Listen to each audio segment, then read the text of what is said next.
Oh my gosh, I think we're live with David Fitzgerald. What's up, brother? Woo-hoo! How are you doing, Timmy? Good to see Man, you. yeah, doing great. It's such an honor to have you on. And yeah, you were just here in Kansas City at the Oasis while I Shout was out down to in the South Oasis. Oh, Florida yeah. What on a great group that vacation. is. If you're Yeah. anywhere near Kansas City, that's a great group to check out. Yeah, I need to check them out. I have yet to go. I have heard about it for several years, ever since I left evangelical Christianity. You would love them. They would love you. Oh, well, I need to go. I mean, it's literally, I don't know if you're very familiar with Kansas City, but I live in the Midtown area. So Oh, I'm yeah. really, really, really close You probably to walk. Oasis. Yeah, like I Yeah. think I drove by where they meet, which is literally 5 minutes from here.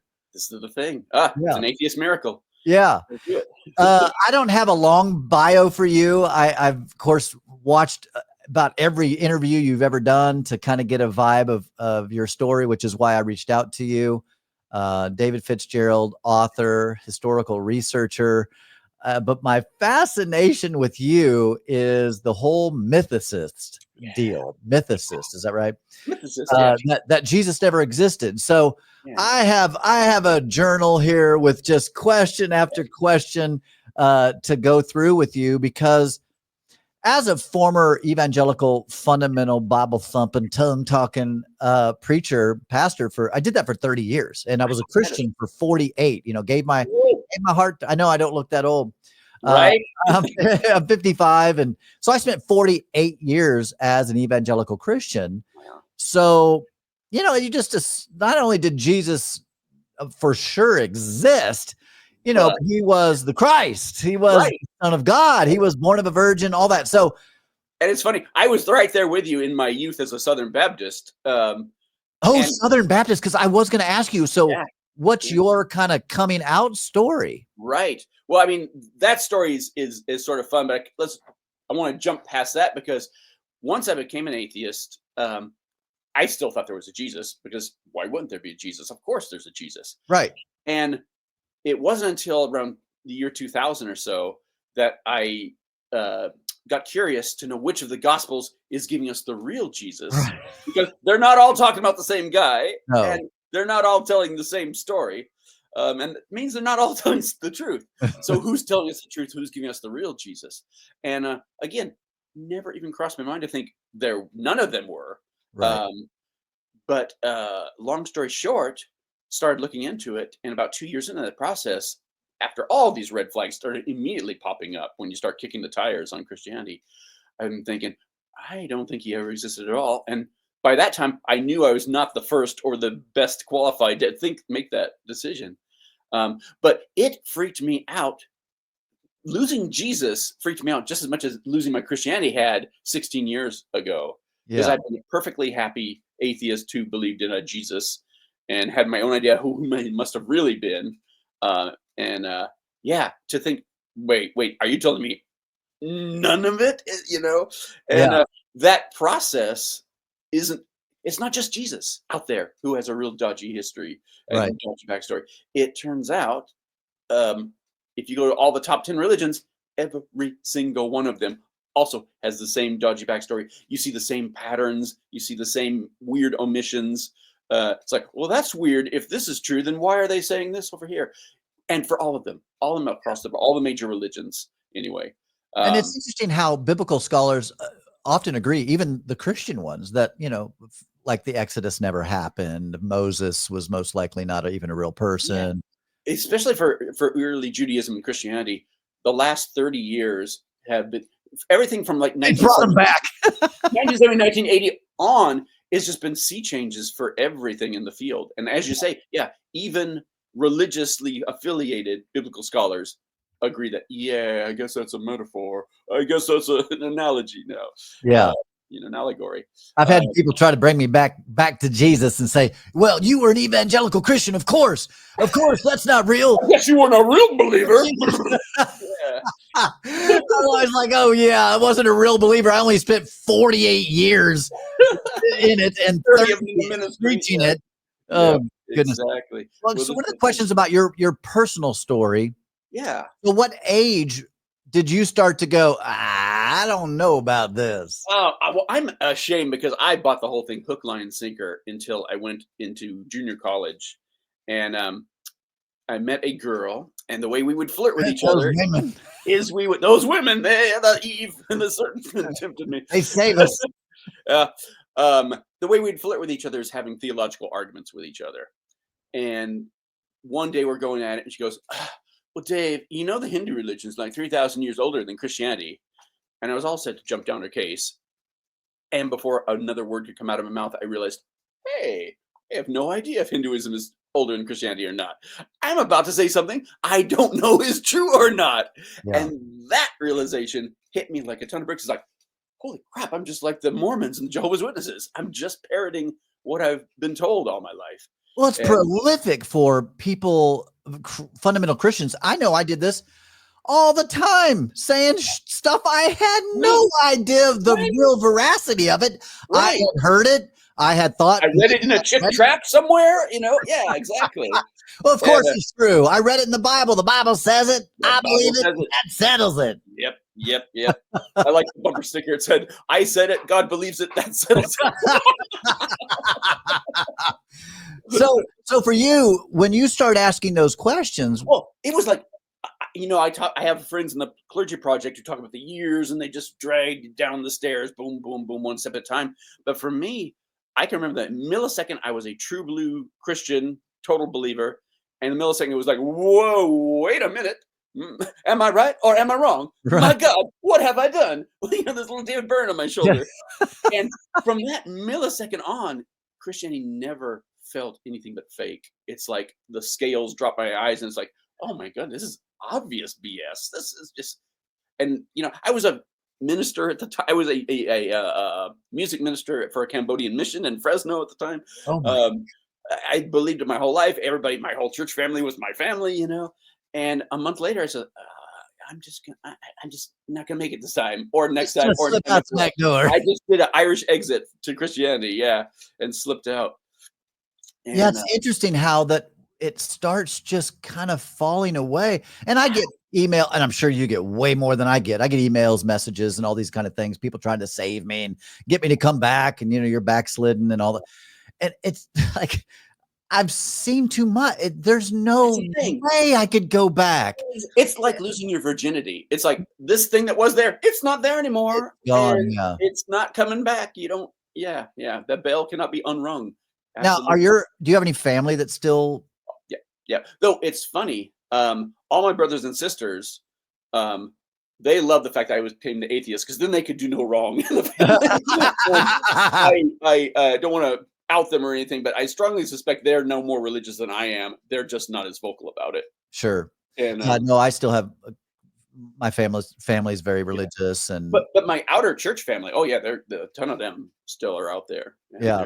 Now, did you keep some of the friends? I mean, honestly, I lost a few, and that really hurt. Yeah. But most of my church family, I was always a weird little kid reading sci-fi anyway, so I think they learned to tolerate my weird quirks. And so, even though I don't see them as often, and I never go to church or anything like that, when we see each other, we're glad to see each other. So that's kind of beautiful. I never had any kind of trauma about my religious upbringing, like so many people I know. Yeah. But religious people like to try to say that I've had trauma, and they try to. You're angry at God.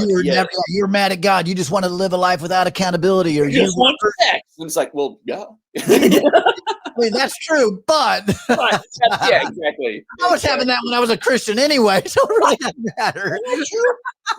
I lost my virginity when I was still a Christian, and it didn't freak me out at all. Yeah, I just repented of it and was good to go.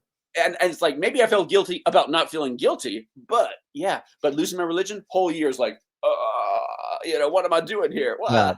Where's my magic shield of protection? My shield of faith. It is more difficult than some people can realize, especially if you weren't raised religious, to leave. I mean, for me personally, it was my livelihood. Right. I mean, I was a pastor. All of my income came from the church that I started and grew, to about 300 people. Yeah. And so there was a lot of accountability and a lot of pressure and a lot of So yeah, I didn't just walk away willy-nilly. You know, I didn't just wake up one day and go, it's not true. Whoop, Took me a long time. okay. Yeah, we're gonna do something else now. Yeah, exactly. And I would love to know, magically know, what percentage of active Christian or whatever religious leaders now are in that exact same boat. You know, clergy I would product. imagine, yeah. I mean, I know for a fact because I have still pastor friends to this day, as like you, I lost several, but I still have some. And you know, it's interesting. They don't believe what their church thinks they believe. Yeah. You know, a lot of them are fundamental evangelicals, so they have to be against gay marriage, but they're not. Yeah. You know, not privately. Yeah. There's a great Italian movie where all the Vatican are talking to this movie star, and they're like, "Oh yeah, we all have to say we hate it, but we love you. Yeah, come on, get your autograph." You know. Yeah.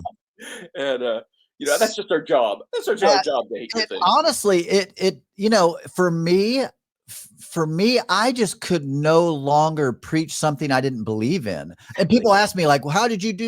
I was like, well, at the time I believed it. Right. You know, at the time, I thought what I was saying was the wisdom from God, and Jesus is the only way, and you're going to burn in hell. And it's funny stuff. We're taught the truth. This is the truth. We must defend the truth. Right. Sacrifice our lives for the truth. Truth.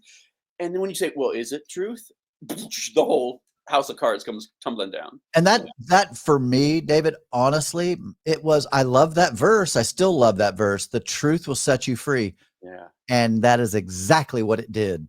Yep. You know, the real truth, not the Bible truth, but the real, like what is actually factually provable, testable, repeatable, true, all of a sudden became like, oh, wait a minute. So this isn't actually true. Yeah. And I love when that misguided, you know, or couched in truth turns back on them, and it's like, oh yeah, I still love the truth, but this ain't truth, is it? You know? Yeah. Yeah. So, and hey, do you want to do a commercial on all of your books? I know you've written multiple books. One book was supposed to be one, but it turned out to be 20. Something like that. Well, yeah, in a nutshell, I started writing my nonfiction books with a book called Nailed, 10 Christian Myths That Show Jesus Never Existed at All. There we go. The blurring screen.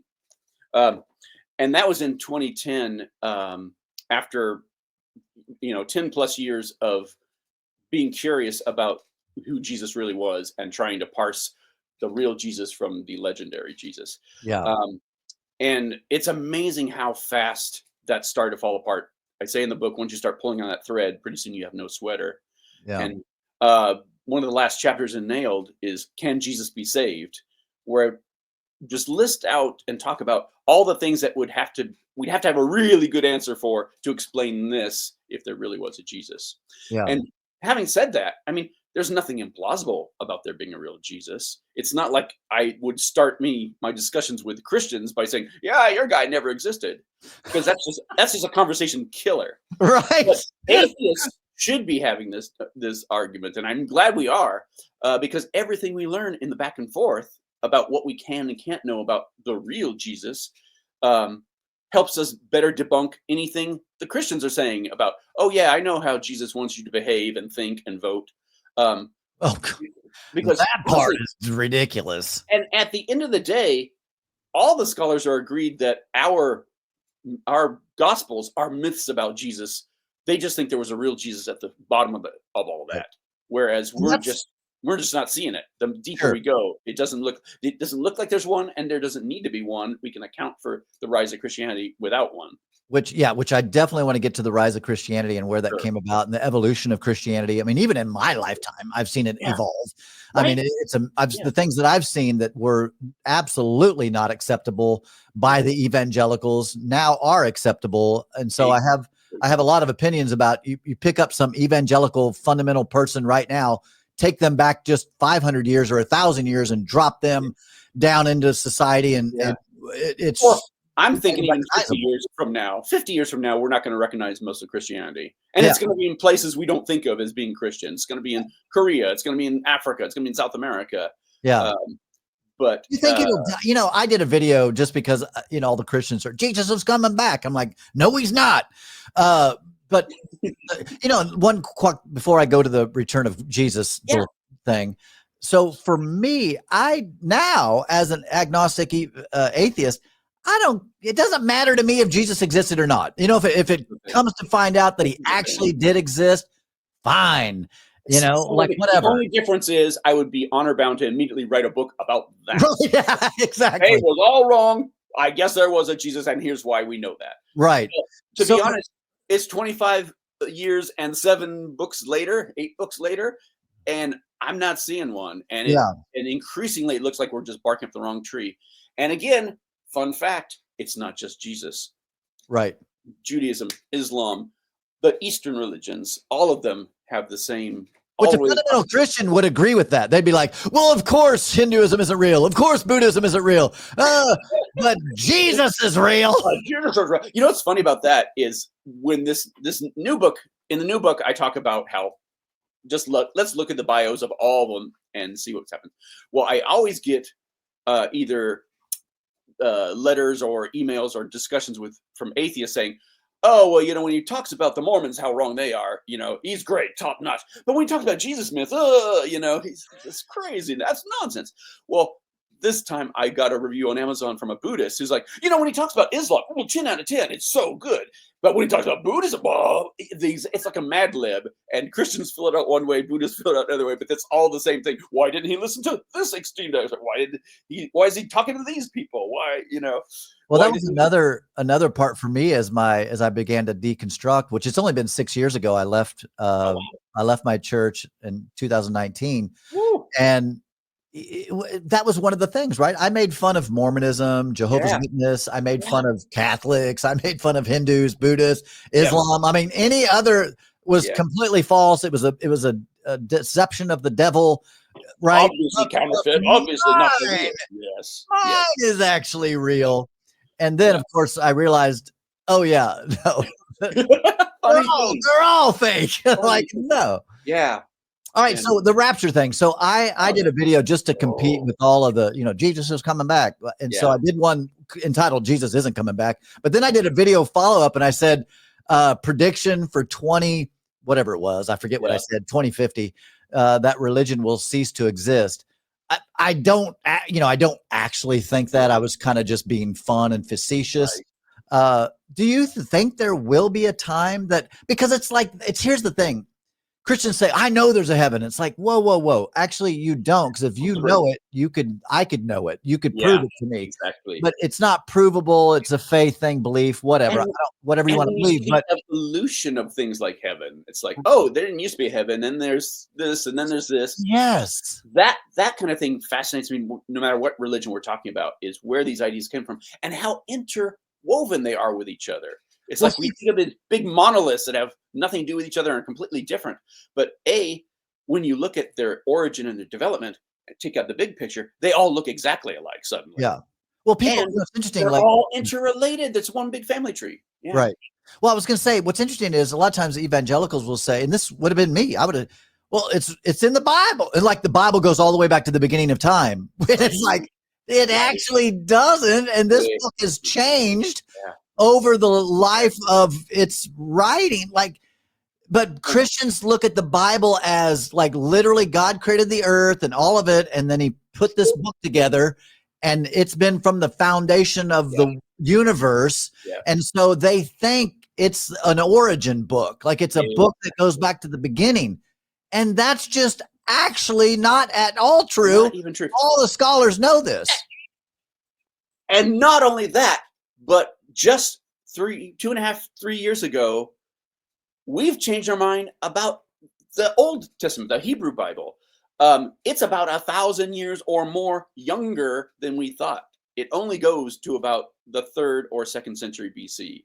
Wow. In fact, if Russell Gummerkin and scholars like him are right, and I think they it goes back to 273 or 272 BCE in Alexandria, Egypt. That's how much we can pin down where and when at least the first 5 books of Moses were written, and we've got to jump on the rest after that. So what are the origins of a religion in general, like how far back do we know, like what were some of the first religions, and when did we put into a mixing pot and stir up and create Judaism? Because isn't Christianity kind of a Yep. stepchild Yep. or a Yep. child of Judaism? And I how did it get created? If they're like, yeah. in my mind, because I know this all ties in, and you can just riff on this. So, when I think of Saint Nicholas or Santa Claus, right? Yeah. There Yeah. there really was a real person, Saint Nicholas, but clearly he wasn't reindeers. Turns out there wasn't even a Saint Nicholas. Oh, So, really? Oh my gosh. Okay, see, right? I did This is not the know thing. that. Yeah, William Tell, Robin Hood, King Arthur. So literally, so it's like Superman. Like it is completely It's made up. it's appallingly made up. Well said. That And in, is interesting. in answer to your first question, where did they all come from? The new book. There's 3 books because I have this horrible uh, problem with setting out to write one book and then they become 3 books. We'll have to show that maybe at the bottom of the screen after this is done. But it's called Playing God: An Evolutionary History of World Religion. And book 1 goes through all the evolutionary stages that all the religions seem to have gone through, from prehistory, even pre-human, when we were just social animals, talking about the evolutionary things that monkeys and wolves and things that were later co-opted by human religion. Yeah. And there's just the stages you get when you're a caveman, when you're a tribe, when you're a clan, when you're a city state, when you're an empire of all these different cultures. And religion changes, and your God and gods or God change in response to how big and how convoluted and how comprehensive your society is getting.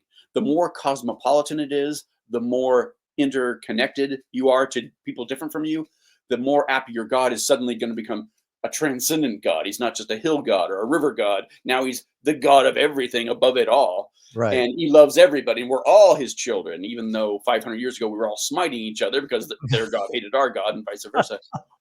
As you get more interconnected, and this period, some historians like to call the axial age, and that's kind of fallen out of favor. But it's this time when you have all these multicultural empires popping up, and as you do, they each find their own ways to get this transcendent God going. Whether it's like Confucianism in the East, or Greek philosophy, or Judaism, they all find their own ways to navigate that. And it's fascinating. It's And really so there's no, outside of what maybe you might know of, there's really no evidence for a Jesus outside of the Bible. no. There is. Is the question is it good evidence or not? And Right. it's the worst. It's really bad. We don't even have any eyewitness accounts of Jesus during the time, even though there were plenty of eyewitnesses available who were writing about Judea at the time and would have been interested in somebody like Jesus. I'm thinking mostly of Philo of Alexandria, but also Herod the Great's biographer. Um, all these There's all these omissions by people who would have been really interested at the time. Yeah, if someone's walking on water, feeding 5,000, like I would think that would be pretty salacious. Want to be a secular scholar and like, well, the miracles didn't happen, obviously. Blah, blah, blah, blah. He just taught these radical new things, and then you realize, well, it wasn't that radical, and he's actually stealing. When they say he doesn't teach like the scribes and the Pharisees, no, he's stealing that right from the Pharisees. And in real life, the Pharisees would have loved somebody like Jesus. Yeah. The more we learn about the historical context, the less our gospels make sense, and the more they make sense as allegory. Right. Because when at the end of the day, everything we think we know about Jesus doesn't come from outside the Bible. It comes from those 4 gospels, and all 4 of our gospels ultimately depend on the first gospel, which was not Matthew but Mark, the low rent, no frills Jesus of the bunch, most human, most fallible.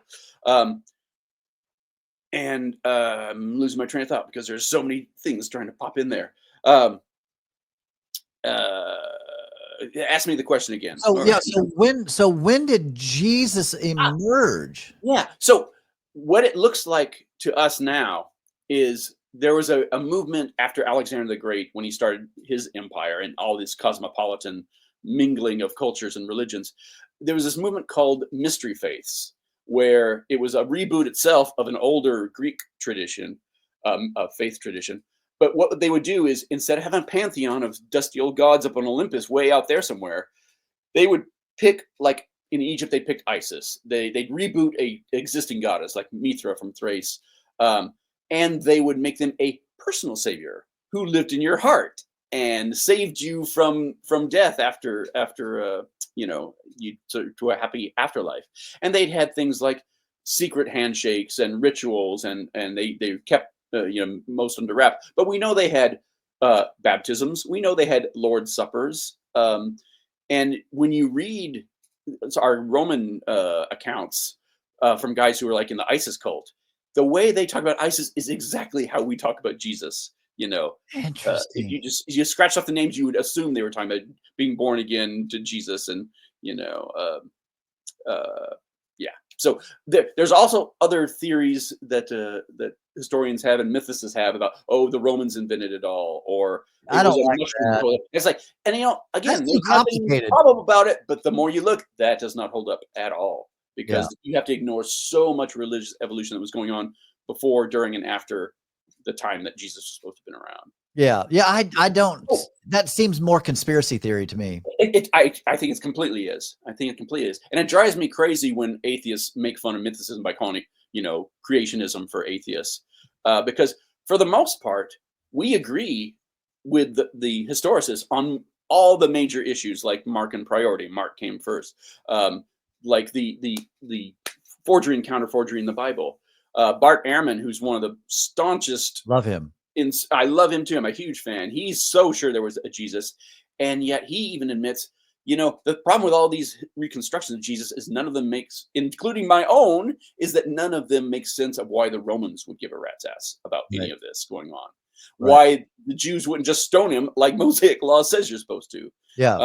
And nothing that happens especially in his trial and execution, none of it makes sense at all historically. It could not have happened that way, full stop. Yeah. And yet, that said, when you look at them as allegories, and the whole Barabbas incident, for example, is all one big Yom Kippur allegory. And once rabbis pointed that out, you can't unsee it. It's like, oh yeah, every single thing. And the crazy thing, like him cussing a fig tree and cursing it because figs were out of season, that's stupid and that's idiotic. But it makes perfect sense if he's not talking about a fig tree. He's talking about the Jews and the Christians and how the fig tree died because it didn't bear fruit, and now we're the new fig tree, is what that little story is saying. Yeah. Aesop's fable. Do you think he was a person, like an author of some point that first invented Jesus? Like, how did that? That's exactly it. The guy we call Mark, and one of the reasons I say that is because before Mark and after Mark, Christians talk about Jesus in completely different ways. And it occurs to me now. Now it comes back to me. Our witnesses for Jesus they don't even start during his lifetime. The closest we get to an eyewitness outside of the Bible for Jesus is a Jewish historian named Flavius Josephus. He's writing in the year 93 and 94, and his passage is this little commercial for Jesus slipped in this chapter. It's otherwise talking about other things completely different. Yeah. Everyone knows it's a forgery, but they've moved the goalpost to say, well, it's not a total forgery. He found a real thing about Jesus and tweaked it. It's like, dude, no.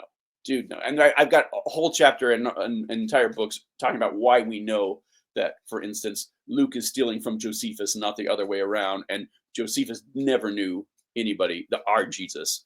And the two references in Josephus have nothing to do with our Jesus at all. Yeah, I find it, in my opinion, it's there's a quote that I find to be probably a fallacy. And they say, well, every conspiracy theory has a root of truth in it. It's the grain of truth. Yeah, the same thing with the legends and things. Really? Like, yeah. I mean, so that means then there was a Superman who could actually fly. You know what I mean? And that's the thing. It's like we forget that we're storytelling animals. We love our stories. And you don't need to have an exaggeration of a real dude when you can just make him perfect out of the box, Yeah. And it's like what secular scholars have been done for so long, because there's no real consensus on Jesus. As soon as you walk into a room of biblical scholars, all the religious biblical scholars think Jesus is this over here. All the secular scholars think Jesus was this or this or this or this over here. But they all agree that their Jesus debunks that Jesus of faith over there. even religious perspectives on Jesus. And that's why there's what, 39,000 different denominations. And that's just over time. Just in the last, within our lifetime, there's been so many changes from like the mid 20th century on, and even religious people. I mean, let's face it. For starters, every single one of us, atheists and religious alike, they would all been burned at the stake for what we're saying. Sure. Yeah. Yeah, but just in the last 30 years, just in the last 3 or 4 years, there have been discoveries that really blow the lid off of Judaism and Christianity and Islam, for that matter. Yeah.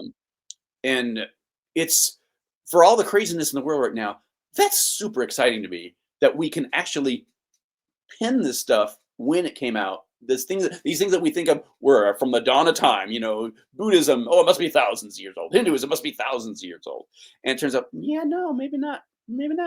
And they evolved just like we do, and we can trace out that family tree. That's the thing that blows my mind. Yeah.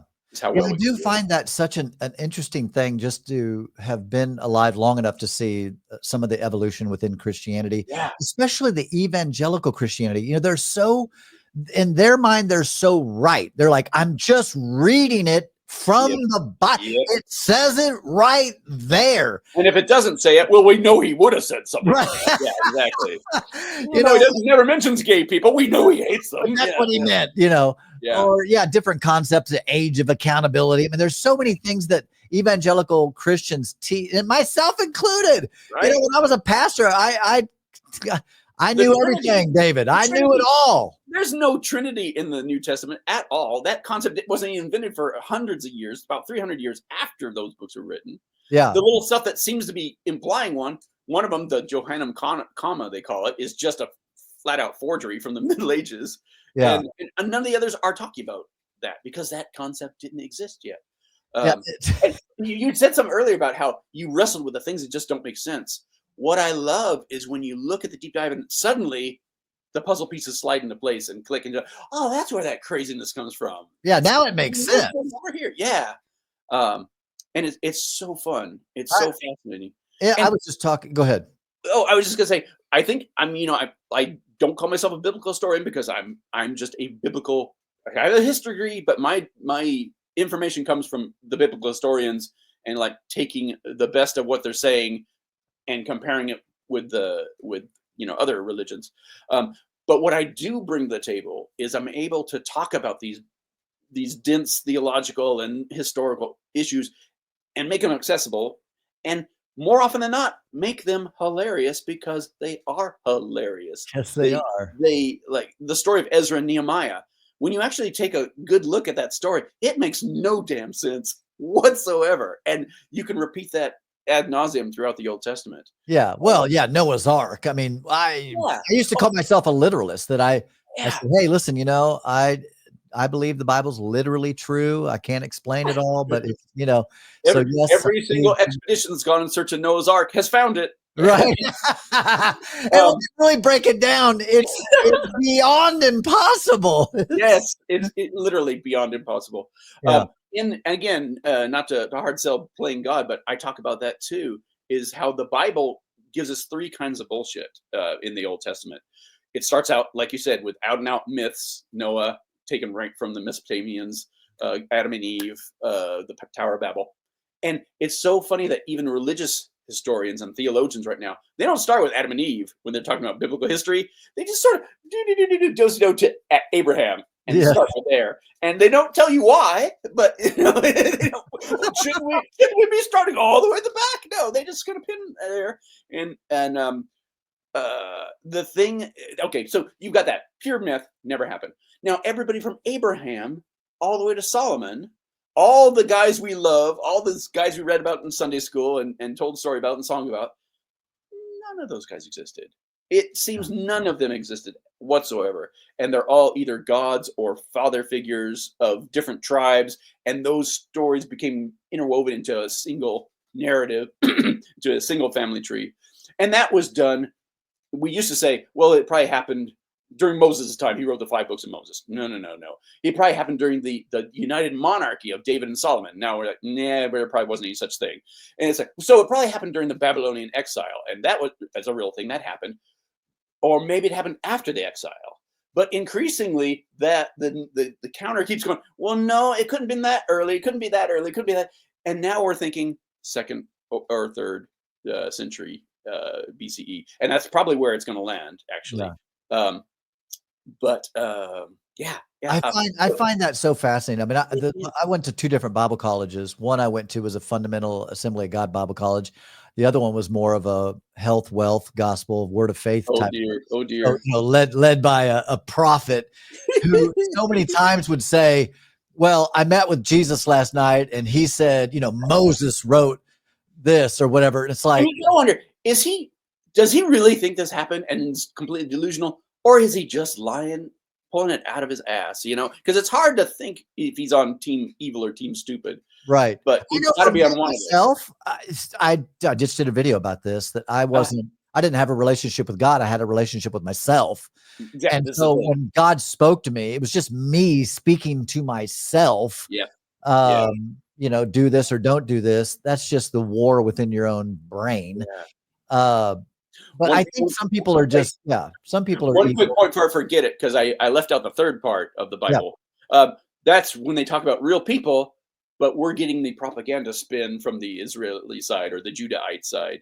And so real people like Hezekiah. Oh, who doesn't love Hezekiah? We all know and love Hezekiah, right? Jezebel. Jezebel was a real person, and basically nothing they tell us about her is true or fair or realistic. What about Paul? Do you believe Paul existed? Good question. Yes, I do believe there was a Paul, and a lot of people don't. The problem with Paul is that there's more than one of them in the New Testament. We've got 4 different Pauls. We've got the real Paul from his genuine letters, which were also mashed up from previous letters and re-edited and re-edited. So we got to take some of that with a grain of salt, but he was definitely writing them. We've got the pseudo-Paulines and the Deutero-Paulines, the ones that were written in his name by followers or forgers. I mean, they're all forged, you know, whether you mean that in a nice way or a mean way, they're forged in his name. And then you've got the Paul that we all love from the book of Acts that the writer of Luke wrote. And we love him. He's great. He's awesome. He's not like the whiny bitch that we see in his real letters who doesn't seem to like girls and it's constantly telling us he's not lying. Right. But whenever there's an overlap between Paul in Acts and Paul's genuine letters, Paul says something completely different than what Luke is saying about Paul. That's so fascinating. Yeah. And the theory now is that we know there was a heretic called Marcion in the 2nd century, and his church started writing a New Testament. We didn't have a New Testament until these heretics over here started collecting all these books, and then we ran out and made our own thing. It was like a theological Sputnik went up, and so we made ours. But Marcion loved Paul. It's really weird that of the whole 1st century or so of Christianity, we basically only get letters from one guy and letters forged under other people's name, but basically it's just Paul, which is weird. We don't have church records. We don't have church, you know, diaries. We don't have a church history except for the bullshit history that Luke gives us in Acts. And that's weird. The thing that really blows our mind is that Paul's probably the most famous Roman citizen ever. We don't know if he was a really Roman citizen, but he was probably not famous in his lifetime at all, because Christianity was not famous in its lifetime at all. And all those stories about him getting before kings, and it's like, no, none of that. No, none of that happened. And he probably died in Spain, like our earliest account of him says, not beheaded in Rome as a martyr. Sometimes like painters who hardly sold any paintings until after he died. Exactly, a Van Gogh. Yeah, and I think there's a lot you can argue about that. And he was probably preaching something a lot like the book of Hebrews, where they're not really talking about a Jesus down here. They're talking about a Jesus up there. And they compare him to Melchizedek, who has no genealogy, no mother, no father.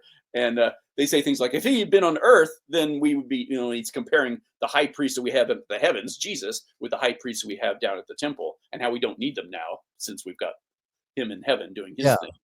Why do you think what there's a couple questions here. One, like, why didn't Christianity or Jesus or all of this stuff kind of wind up like the Santa Claus story or Superman, or in other words, understood as, well, of course, this is myth, y'all. But this is myth. We all know it's myth. Yeah. Well, but there's it's still good stuff. and there's a real strong suspicion we have that the guys who wrote the gospel knew they were writing allegories, but they expected their smarter readers, the guys who could actually read, to recognize what they were doing. It's like with the Mithra cult. You've got this story about Mithra slaying the bull, but it's really about all these constellations, and it's talking about this astronomical phenomenon. Yeah. To us, it's not important if the North Pole move, the North Star moves, but to them, that means the entire universe, which is one big ball around the Earth, is moving. And so them, it was a huge deal. And so they wrote this myth to encode, the time of the bull becoming the time of the fish, Pisces, or the age of Aquarius. That those kind of zodiac motifs are being encoded in that religion, Mithraism. And so we think that's kind of what they were doing too. They expected their smarter readers to realize, oh, this is an allegory for this thing in the Hebrew scriptures. Oh, this is clearly an allegory for this thing in the Hebrew scriptures. But to the slaves and the women and the stupider members of the congregation, the simpler folk of the flock, it would be just a nice story.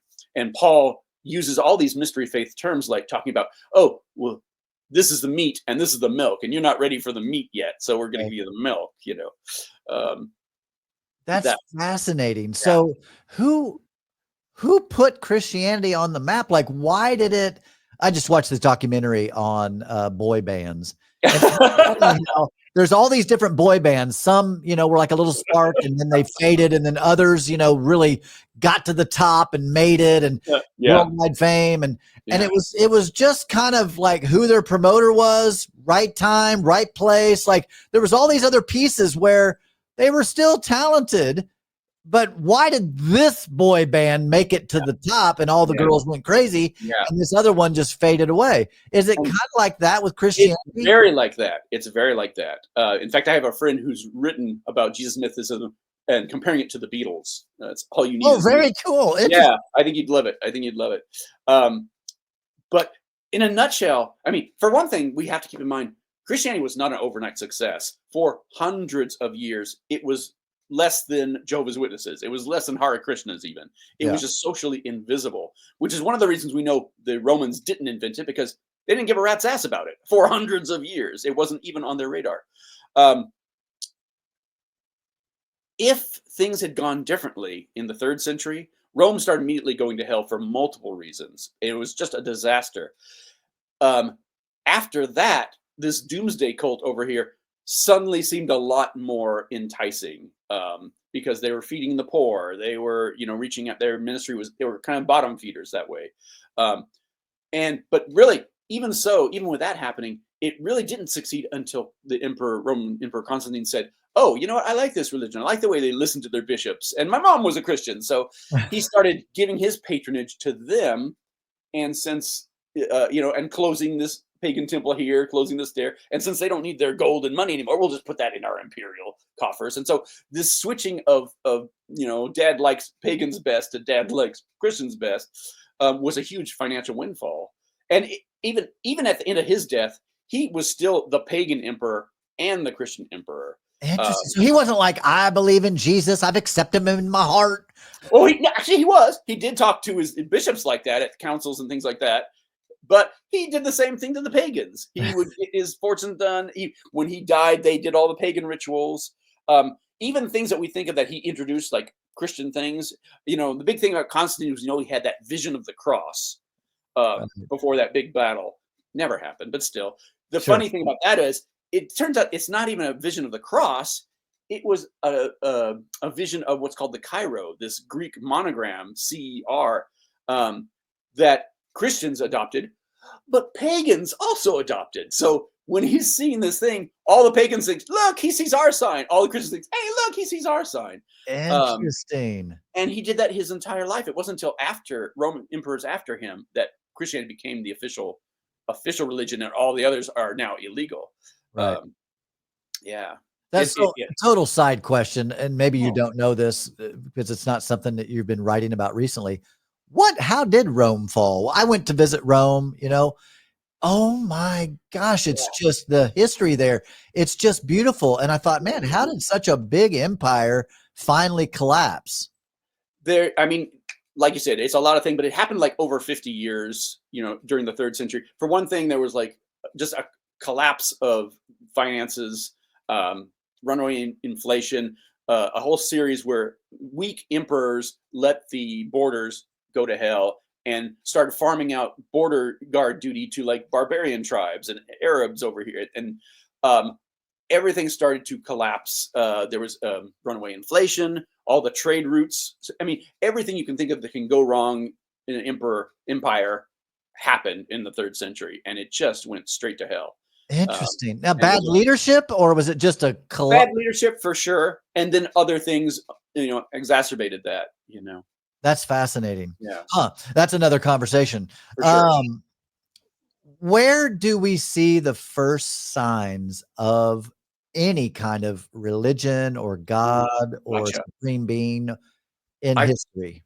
I talk about this in Playing God. One of the many things that surprised me during the course of writing these books was the oldest stage of religion in like caveman times is no religion. It's like they believe the rocks have a soul. They believe the rivers have a spirit. They believe trees and forests and mountains. They believe all those things have gods, but they don't worship the gods. They're just, well, clearly that big ball of light in the sky is like God, but Right. they don't try to talk to it. They don't think it's going to take them to heaven afterwards. It's not until you get to the shaman stage when you get a guy who says, "Hey, you know what? I'll talk to the gods to you and heal your epileptic son, or make the crops grow again, or whatever they do." You know, Yeah. all the promises they make. Um, and then when you get that guy teaming up with the chieftain, or becoming the chieftain and the The shaman, worse. Yeah. then religion starts really ramping up, and that's when and so we see it. We see things that were later co-opted into religion even before we were human. Just survival mechanisms. Like, for instance, I'll give you one. Um, it's safer to be wrong about there being a tiger if there's not a tiger there. So if there's not a tiger there, but you think you heard a rustle in the grass, or you heard a sound and think, is that a tiger? That's safer than saying, oh, I heard a rustle in the grass. It's probably not a tiger, and it is a tiger and eats you. Right. So Right. our brains naturally evolved to have what they call hyperactive agency detection. Anything we see, is like we see faces in clouds and mountains and trees. It's because Right. we're constantly looking to see, is there something out to get me here, or somebody I can talk to here? And that's where those kind of things came.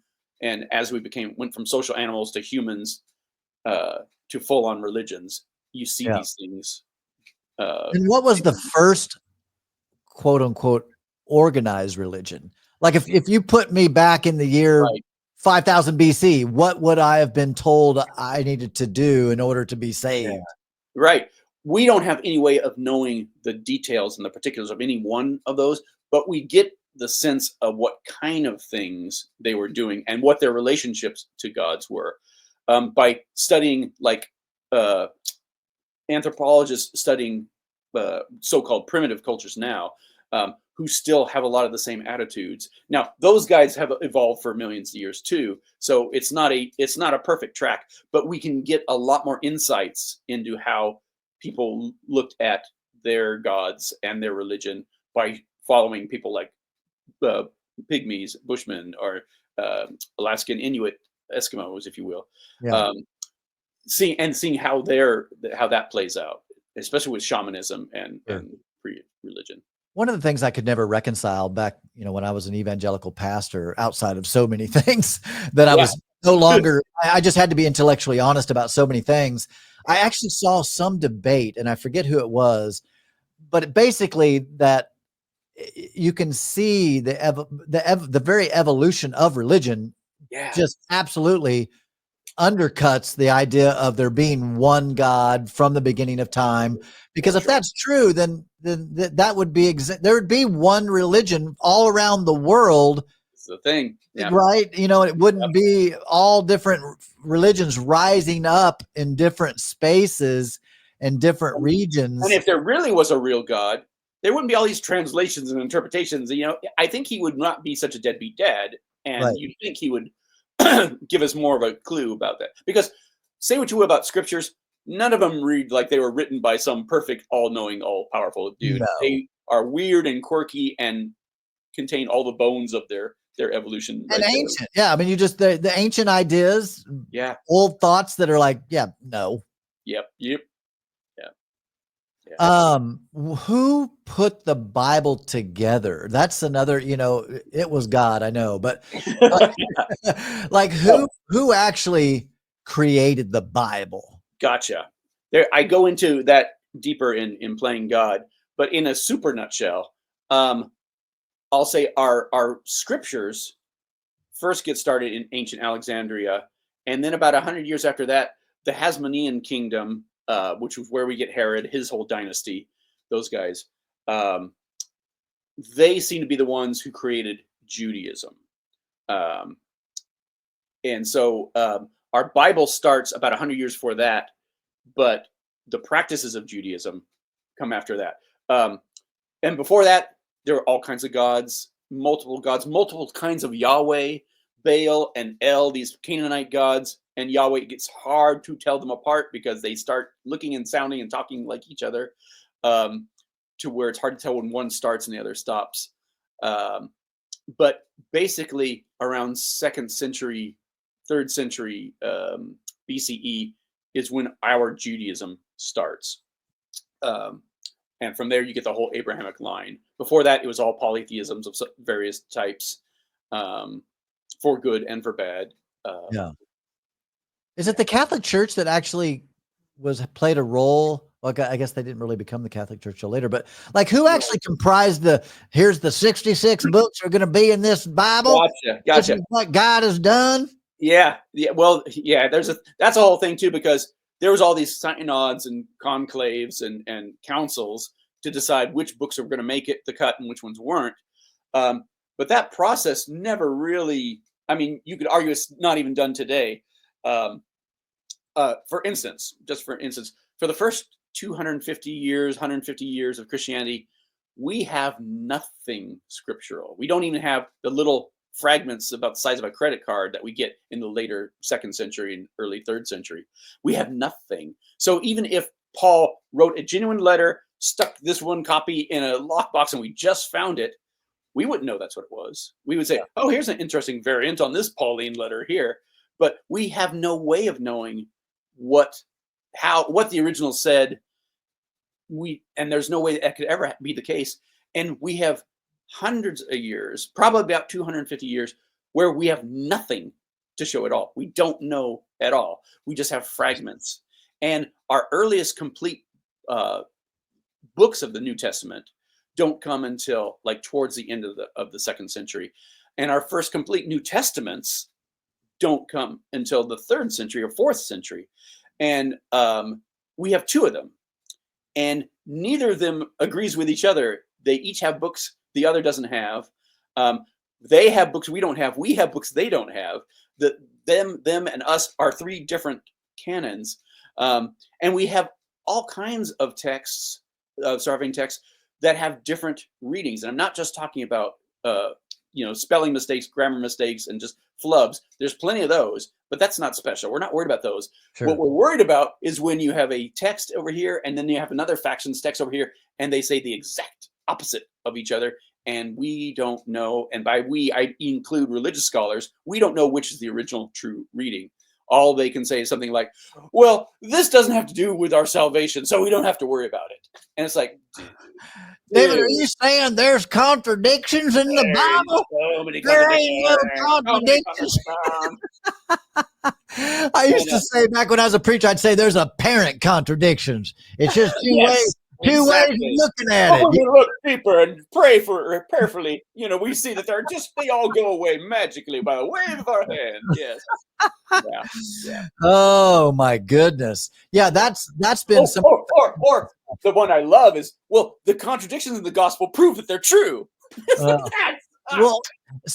beautiful. where does then, because I remember saying this, and I literally am going to say something. I had no idea what it meant then. I really Yeah. still to this day don't understand it, but I would say it when I was an evangelical pastor. I'd say, well, we have the Dead Sea Scrolls, Yes. which I don't even know. I'm like, I don't even know what that means. I just know that it means something, and it usually shuts people up like, oh, the Dead Sea Scrolls. Well, the Dead Sea Scrolls said it. Yeah. So what are the Dead Sea Scrolls, and what do they add or subtract from anything? Well, I mean, long story short, they don't really add or subtract anything. They're kind of irrelevant. But what Christians act like, it's this group of scrolls are written, probably over 100 years. I'm forgetting off the top of my head the range for it, but they were written around the 1st century, definitely before the war with Rome, which is when they seem to have been hidden away at that time. But they are Old Testament books and some other religious books that have nothing to do with the Old Testament. And they match pretty well with what we have. And part of that reason is that, well, yeah, because the Bible's not as old as we think it is, because these could have been some of the originals as well. Fascinating. Yeah, they act like, oh, the Masoretic text and this text, these match up 1,000%, 100%, and they just kind of soft, where they don't match up, they sort of just backpedal and match up good enough. And again, it doesn't have anything to do with our salvation, so don't worry, Christian flock.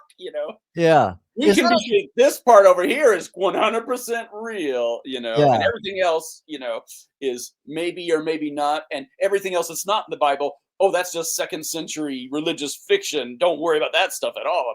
All the stuff that didn't make the Bible. Let's not pay attention to that at all. So you were saying about, the Trinity is not even in the Bible. Like what are some things that evangelical fundamental Christians just, they're going to die on the hill for? Like you have to accept Jesus in your heart, confess with your mouth. Was that a part of early Christianity, or is that something that's come in later? And like, hating gays and all the things, like, when do we see those things start to creep in? That's when you start getting councils, and like they come up with creeds, as you say, and it's like, okay, we're Christians. That means you have to sign off on this, and this. And if you don't do that, you're not a real Christian. Go away, heretics. We're going to kick you off into the desert, and you'll become Islam later. Yeah.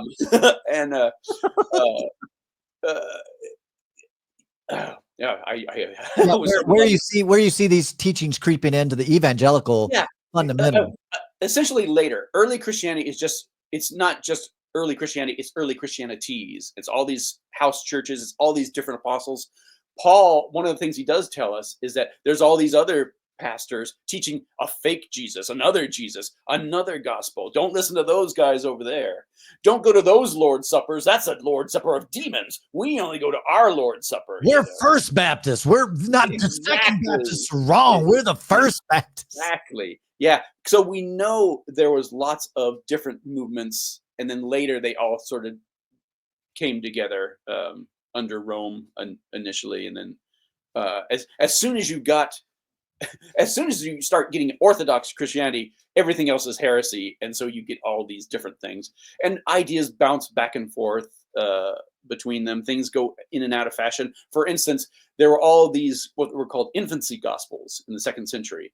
And Robert Price compares it to small boy comics. It's like, well, what did Superman do when he was growing up in Smallville? And he says it's the exact same thing. People were asking about Jesus as, what was he like as a kid? And so he's this horrible little hellion with miracle superpowers. Right. He's basically wishing everybody in the cornfield, and he's just he healed a bird. I think I remember hearing. He made birds out of clay, and they came to life. He death touched one of his kids, and then grudgingly brings him back to life. So and things like that.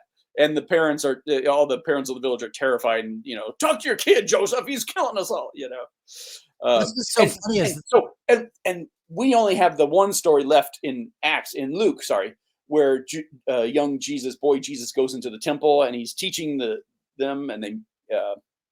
But there was a whole genre of that, and like Christians in that time would think we were only half Christians for leaving out all these great baby Jesus stories. Yeah, that they had.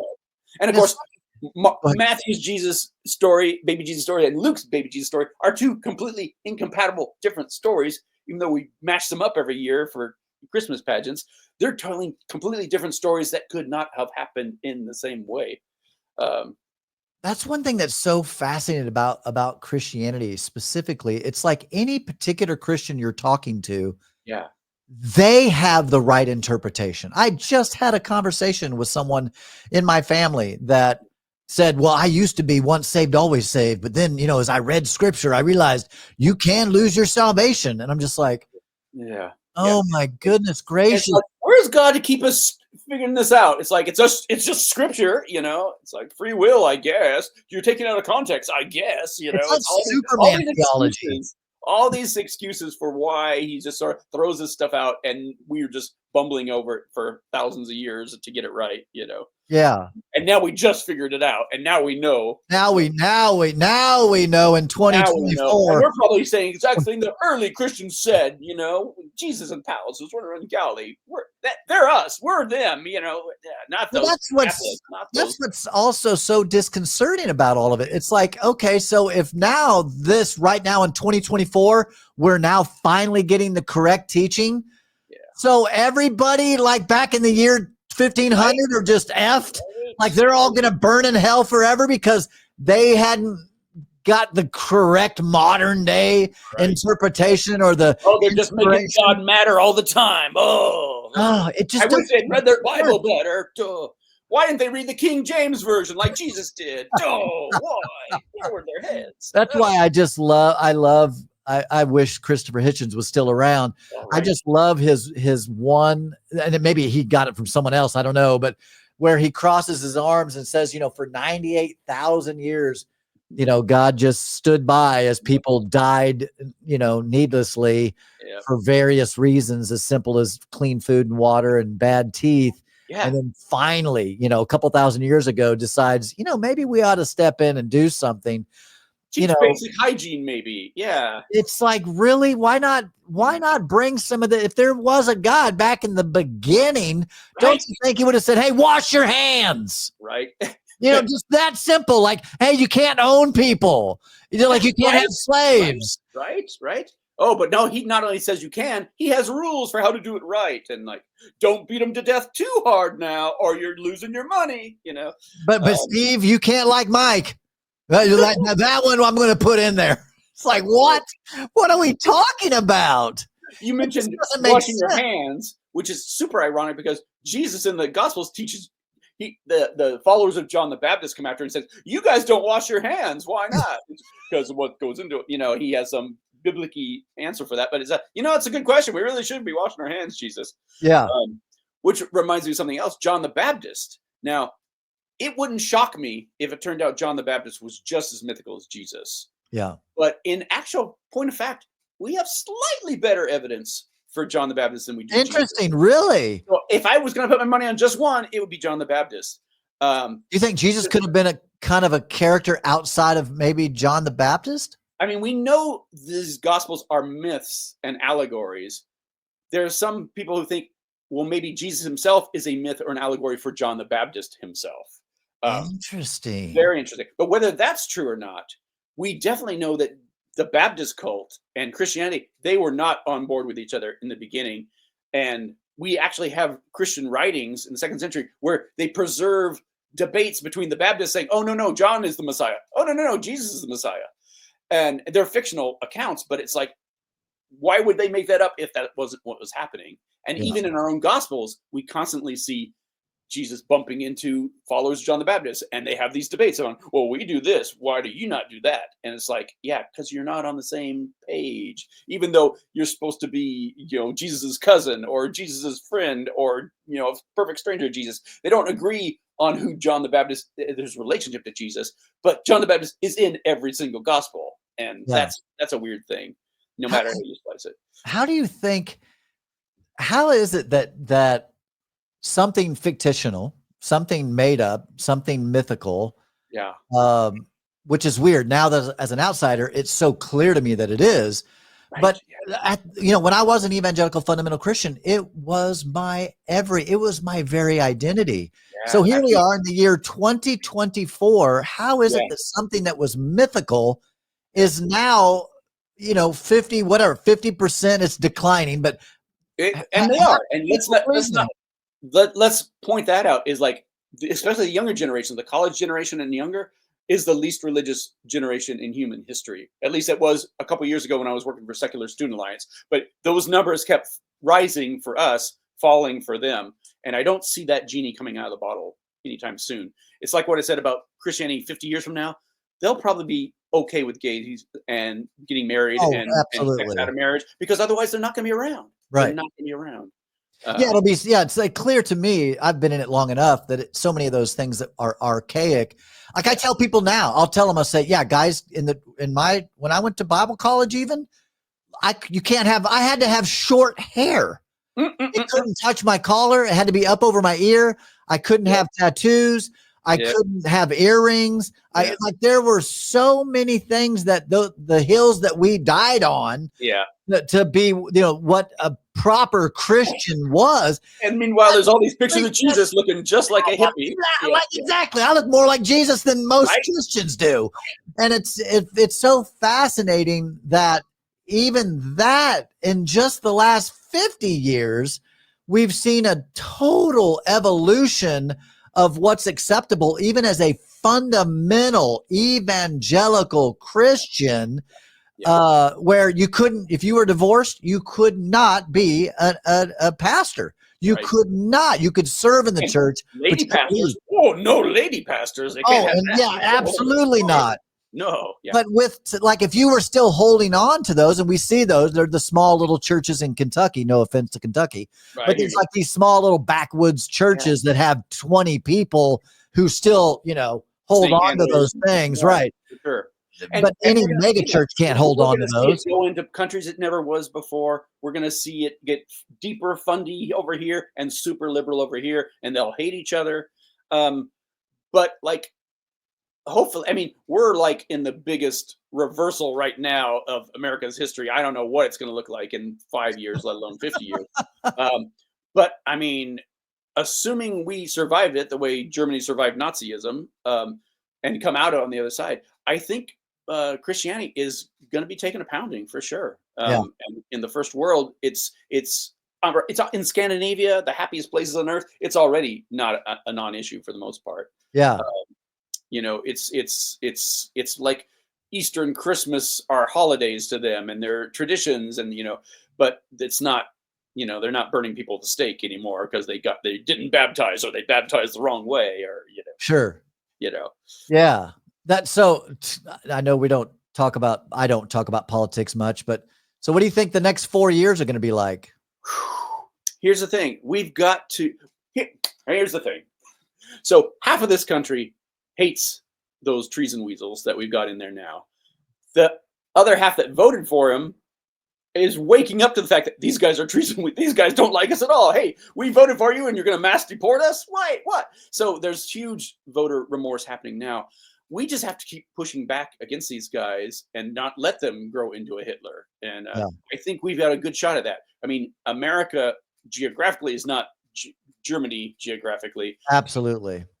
Politically and intellectually, there's half the country that hates them, and it's the half that pays attention. It's the half that is involved and actively engaged. They're 100% galvanized to stop these guys who want to take away our rights, who want to deport people, who want to suck all the money out of this country for themselves and burn it down for insurance money. And we can fight them. We can stop them. Yeah. I feel like there's a lot of, I'm not a worry type person. I'm just not. My nature is not that way. I'm just a half glass full, optimistic kind of person. But that said, we have to watch out for each other now more than ever. It's up to us. Yes. And we have to stick it out and watch out, keep an eye out for the most vulnerable people in our societies, the gays, the trans, the homeless, the minorities, everybody who's not that thin white duke of a religion, that is on his all the people that Jesus said we should care for. Exactly. Yeah, all those losers. Yeah, those ones that Jesus loved so much. Right. The ones that Jesus hung out with. And here's the thing too, is like he turns on everybody. He turns on his employees, he turns on his staff. He's going to fuck over all those Christian denominations who love him so much. And he already does. I'll leave you stranded in the middle of nowhere and show up 3 hours later. He doesn't give a rat's ass about them. And hopefully his Trump cult will shrink when that happens and not double down the way cults tend to do.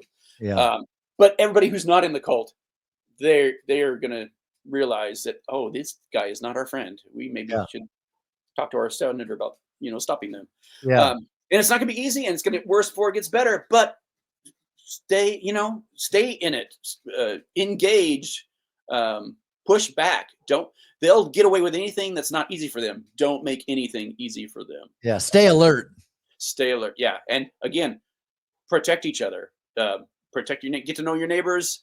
Don't let the whack job crazies think they run the place. Don't let them walk around like they own the store. Yeah. So what other books have you written that you would like to mention while I look through my list to make sure I'm asking all my questions? So just sticking with the nonfiction for a minute. The first book is nailed. It's sort of an introduction of the top 10 ways that Christianity fails, whether Christianity is real or not, whether there was a real Jesus or not. These things we know did not happen, could not happen. When I wrote that book in 2010, the most common response from atheists was, oh, no, there was definitely a Jesus, but he wasn't the Son of God, but there was definitely a Jesus. So I set out and wrote another book. It turned out into 3 books called Jesus, Mything in Action. And it goes into Jesus in the Old Testament, or Jesus in the Gospels, Jesus in the New Testament, and Jesus in the first century, and makes the argument that, well, no. It looks like this is coming from some completely different structure. It looks like Christianity is a Jewish version of the mystery faiths, mystery religions. And then years later, fast forward to about 3 years ago, I was writing a book on sex and violence in the Bible, based on my talk that you can find on YouTube. It's super fun. And I had to stop it because just 2.5, 3 years ago, all of a sudden, all these groundbreaking things about the origins of Judaism started coming out, and later the origins of Islam started coming out. So I slammed on the halt, wrote another book, which also turned into 3 books, and talk about how it's not just Jesus that seems to be completely mythical. It seems to be the norm for major world religions to start with a purely imaginary founder figure. Would you say, David? So in my mind, as I've really tried to think, how could this be? And I guess how, like, if I think when I think of myths that we know are myths now, Harry Potter, Lord of the Rings, Superman, Santa Claus, all the stuff, that we know today in the present time. Yeah. It's like you said, back in the present time, they would have all known this stuff was mythical. Right. How did it switch? Like, you've got a fringe cult that really believes there's a guy high up in and that's a better analogy, I think, because or like flat earthers. Yeah, exactly. We're talking about not the smartest or the brightest or the most educated. We're talking about the people who started a religion and passed it down through time. Interesting. Yeah. That's fascinating, because I've often wondered. It's something Christopher Hitchens said, just about, Sam Harris. He talks about, messiahs today. There's some guy somewhere that says he's Jesus or reincarnated or something. Right. And there's been miracles that have been attributed to him, and 1 million people came to his birthday party or something. Yeah. So this is a modern day, whatever. And you see the same patterns happen. Like the Ludovicker sect has their Reb, even while he was still alive, they were attributing miracle stories to him.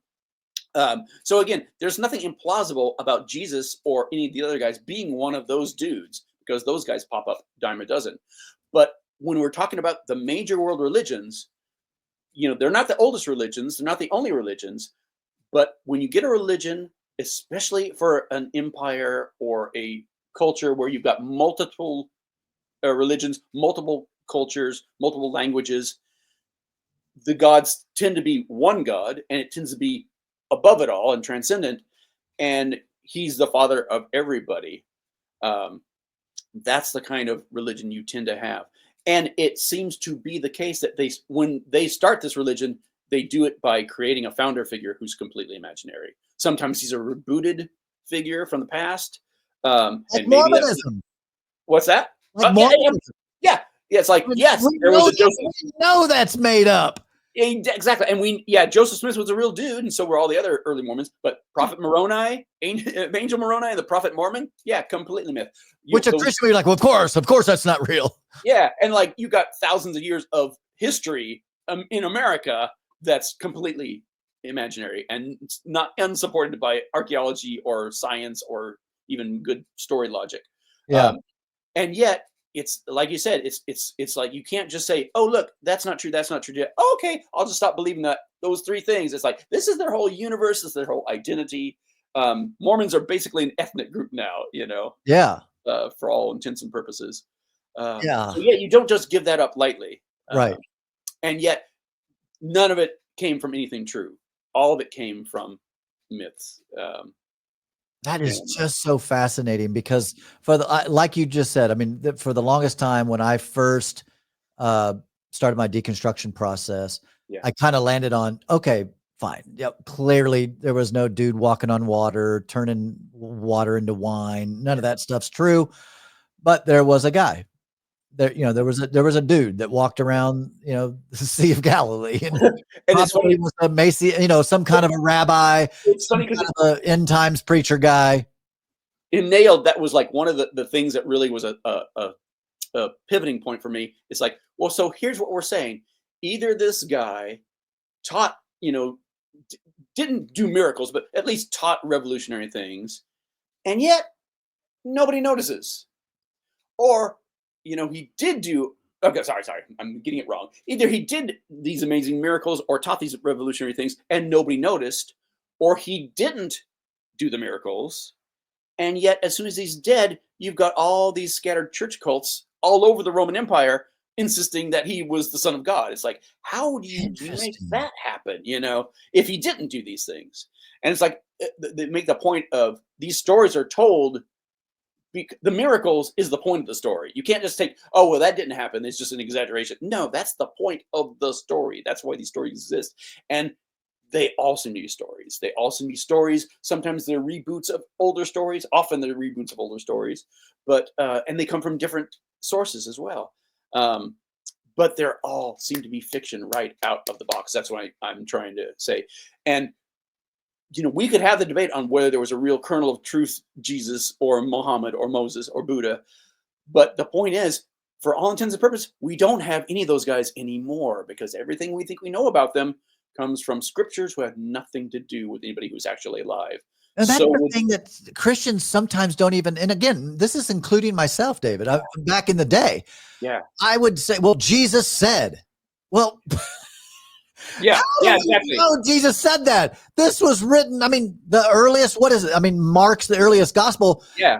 This is not like a friend of Jesus is saying, "Hey, my buddy said this," and that's a good point to point out. The Gospels are meant to be these eyewitness accounts. None of them say they're eyewitness accounts. None of them read like eyewitness accounts.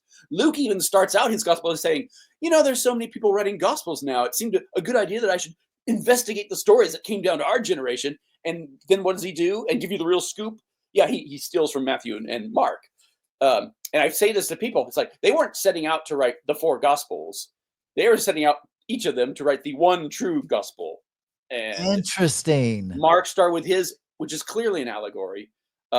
Matthew liked what he saw, but he corrects a lot of Mark's mistakes about basic Judaism and adds some great stuff. Luke likes what he saw in both of those, takes stuff from both of them, but adds his own thing too. John comes by later. He doesn't even try to match up with those guys. Yeah. He takes the bare bones of the story and is like, you know what? Let's move that to the beginning of his career. And I know that's why he gets crucified in the other books, but we'll give another reason for him to get crucified in our books. And everybody talks about how the details and the amazing details of the veracity of these stories. Like, yeah, read John and then read any of the other ones and see how they match up. They do not match up at all. And we literally have nothing written by Jesus. Absolutely not. Absolutely. Or to me, that's Moses or Buddha or we don't have anything from that's one of the patterns that you get is like, for some reason, they didn't write any of their own stuff. Somebody else wrote their stuff. The story of Moses, I should say, the story of Moses is fascinating because one of the reasons that blew my mind and had me get me to write the book is like, we can pinpoint where the Moses story came from. And it's a literary story right from the get-go. Fascinating. Yeah. Where does Jesus? So that's I guess a question about Jesus. Where, when you go all the way back, where is the first mention of Jesus? Where if you go back further, there isn't, and all of a sudden, boom, there's a Jesus. Right. Well, again, for the first couple of centuries or so, we have nothing whatsoever. We don't know. The first mention of Jesus outside there, the oldest mentions aren't mentions about Jesus at all. They're about the Christians. And if we're lucky, we'll get somebody like Lucius saying, that crucified guy, the Christians worship, that kind of thing. Then there's people talking about other people who have been mistaken for Jesus. Well, there were some writings maybe around that time that he was referencing. Well, yeah, but it's like they don't, when you look at them, oh, that's clearly not talking about our Jesus. Oh, that's clearly not even talking about a guy. Oh, gotcha. And so it's not until much later that we get things that refer to, again, initially this cult called Christians, and that's like 2nd century. But even the mentions of them underscore the fact that, yeah, the Romans had no idea who these people were. It's like, we've got like basically the Attorney General of the Roman Empire. He says, oh yeah, there's this weird group and I don't know what to do with them. I've never heard of them. What should we do? And they're just not on the radar at all. And they won't be for hundreds of years. That's fascinating. I've often thought, like, if you were to research, like in the year 3000, and you're like, where does the story of Superman come from? Right. Yeah. And they start going back, and they're like, we found these like comic book things called Marvel, and that's where we get the first mention of Superman. Is that kind of, and we know New York was real, so Spider-Man gets that right too. It's like, the uncanny details, the taxi cabs, and newspapers, yes, it's all true. Yeah, that was so fascinating, because there is no way, I remember back in when I was a Christian, it was like, read a case for Christ. Don't get me started on that jackhole. Oh my God. Joke. It's like such a joke. What do you mean evidence? There is no evidence. I've got a whole talk just on that one book and what a lying liar that Lee Strobel is out of his lying liar hole. Yeah. It's so revolting when you just see what he's done and the story he's pitching. He's like, yes, I was a tough skeptic and I didn't believe. And then it's like, you're a lying liar. You were a Christian preacher for decades. This was your 3rd book. And then you just investigated, see if it was all true. It's like, you're full of shit. Lee Strobel. So full of shit. A fiction. That's a fiction. Yeah. Again, and that's, so much of this is not just fascinating. It's hilarious. That's hilarious. Oh, the Mormons, early Mormon history. I did a show on Myth Vision with Bryce Blankenagel from Naked Mormon. I love him. He's awesome. He's an encyclopedia of Mormon. But we kept saying constantly, HBO, are you listening? Because this is your next Game of Thrones. So like the first 10, 15 years of Mormonism, it's got sex, it's got violence, it's got it all. Craziness. Yeah. Gosh, man, I really, I think we could do several more shows together in the future. I have more questions.